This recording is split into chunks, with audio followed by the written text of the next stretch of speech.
According to who you believe, talks on Brexit are either making rapid progress or going nowhere.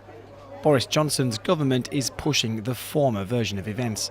6 weeks before the Brexit deadline, the UK Prime Minister is heading to Luxembourg to meet with the EU's outgoing Commission President, Jean-Claude Juncker.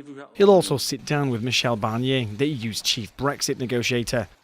The UK leader will reportedly tell Juncker that he doesn't want an extension to the October 31st deadline, despite the law recently passed by Parliament. But ahead of the talks, government ministers played up the visit as part of efforts to reach a deal. The entire machinery of government now is focused on getting that deal and is planning and preparing to leave on October 31st with a deal. We can see a landing zone in terms of a future deal, but there is significant work still to do. So the talks tomorrow will be an important step forward as part of that. One of the ideas being considered, according to reports, is a UK climb down on the issue of the Irish backstop.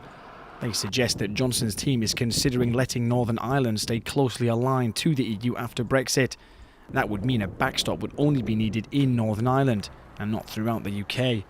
The policy is aimed at preventing the return of a hard border in Ireland, but Theresa May had ruled out treating Northern Ireland separately from the UK after facing pressure from the DUP, her Northern Irish coalition partners that propped up her government. But in European capitals, there's little, if any, talk of a deal being in sight. Boris Johnson also raised eyebrows over the weekend when he compared himself to the comic book character Hulk, throwing off the shackles of the EU. The European Parliament's chief Brexit negotiator, Guy Verhofstadt, called the comparison infantile.